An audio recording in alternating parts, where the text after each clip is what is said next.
High there, welcome back to my channel. আজকে আমি তোমাদের সাথে দারুণ একটা ব্যাকনেক ডিজাইন শেয়ার করব। এই ভিডিওটাতে আমি শুধু ব্যাকনেক ডিজাইনটাই দেখাচ্ছি। পুরো ব্লাউজ কাটিং স্টিচিং টিউটোরিয়ালটা আমি অন্য একটা ভিডিওতে দেখিয়েছি। তোমরা চাইলে ভিডিওটা দেখে আসতে পারো, ভিডিওটার লিঙ্ক তোমরা ডেসক্রিপশানেই পেয়ে যাবে। তো চলো আর দেরি না করে ব্যাকনেক ডিজাইনটা দেখে নিই। এখানে আমি কাট করে রাখা ব্লাউজের ব্যাক পার্টটাকে নিয়ে নিয়েছি। গলার চওড়ার জন্য নিয়ে নিচ্ছি 3.5 ইঞ্চি, আর লম্বার দিকটাতে নিচ্ছি 3 ইঞ্চি। পিঠ রাখবো 5 ইঞ্চি। এরপর পয়েন্টগুলো দিয়ে এইভাবে বক্স বানিয়ে নেব।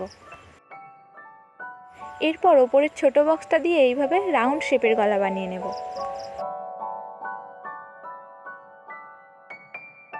আর নিচের বক্সটাতে এখান থেকে 1 ইঞ্চিতে মার্ক করব এবং এরকম একটা হার্ট শেপ বানিয়ে নেব। এবার নেকলাইনটা কাট করে নেব। কাট করা হয়ে গেলে আউটার ফ্যাব্রিকটাকে ইনার ফ্যাব্রিকের সাথে অ্যাটাচ করে নেব। অ্যাটাচ করা হয়ে গেলে কেটে রাখা বর্ডার ফ্যাব্রিকটাকে নেকলাইনের সাথে স্টিচ করে নেব। স্টিচ করা হয়ে গেলে সেলাইয়ের এপার থেকে এইভাবে ছোট ছোট কাট করে নেব। এরপর বর্ডার ফ্যাব্রিকটাকে ভেতরে মুড়ে ওপর থেকে একটা চাপ সেলাই দিয়ে নেব। এরপর বর্ডারটাকে এইভাবে ফোল্ড করে হেম সেলাই দিয়ে নেব।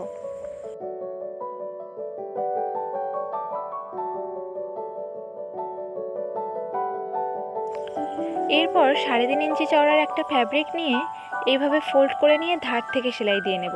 এটার একদিক খোলা রাখবো আর একদিক সেলাই দিয়ে নেব।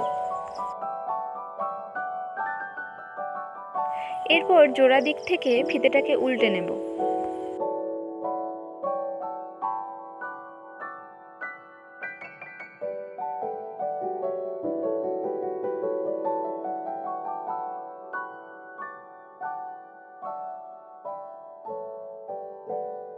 এরপর এই ফিতেটাকে নিয়ে গলার ডিজাইনের ওপর এইভাবে কুঁচি দিয়ে নেব।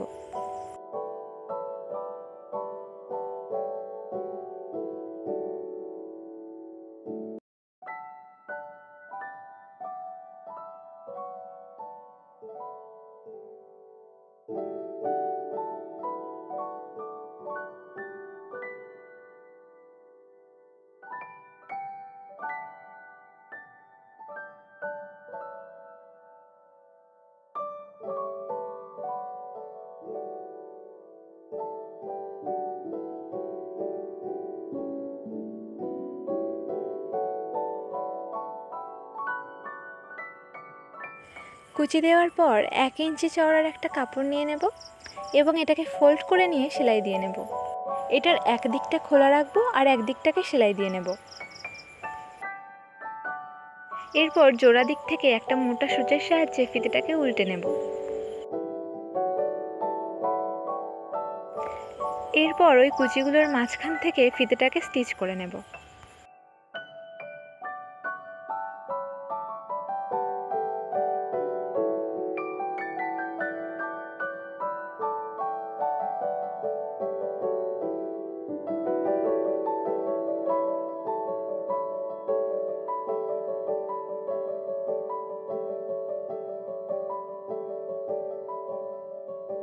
একইভাবে আরও দুটো ফিতে বানিয়ে নিয়েছি।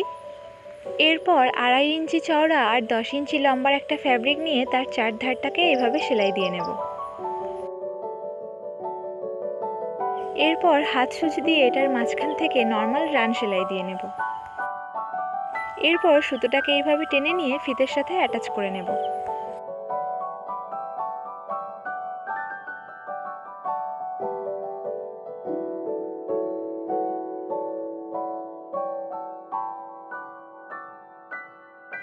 এরপর 3.5 ইঞ্চি চওড়ার একটা চারকোনা কাপড় নিয়ে এইভাবে লাটকান বানিয়ে নেব।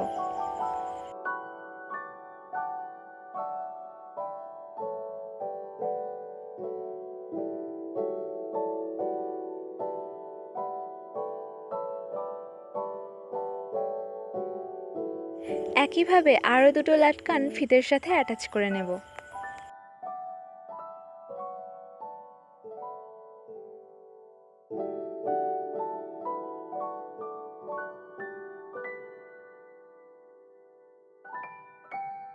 তো আমাদের লাটকান বানানো রেডি হয়ে গেল। এবার এটাকে ব্যাক নেকের সাথে স্টিচ করে নেব।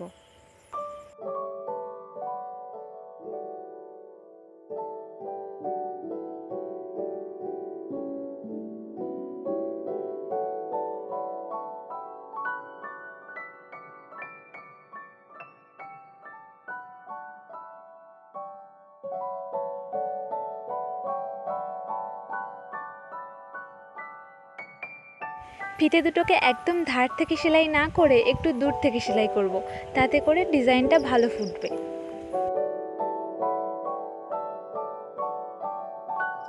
এরপর ব্যাক পার্টটাকে মাঝখান থেকে ফোল্ড করে নিয়ে দুই পাশে টেকিং দিয়ে নেব। মাঝখান থেকে 4 ইঞ্চি দূরত্বে একটা মার্ক করব এবং 3.5 ইঞ্চি লম্বা অবধি এটাকে রাখবো।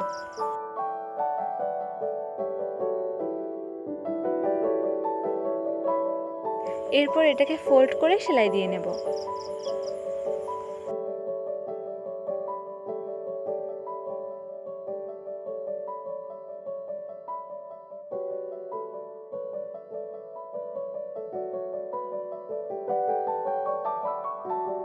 এবার কোমরের বর্ডার দিয়ে হেম সেলাই দিয়ে নেব।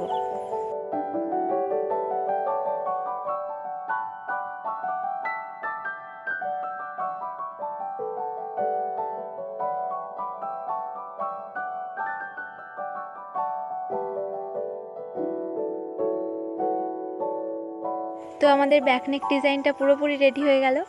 আর আজকের ভিডিওটা কেমন লাগলো কমেন্ট করে অবশ্যই জানিও। তো দেখা হচ্ছে নেক্সট ভিডিওতে। টাটা।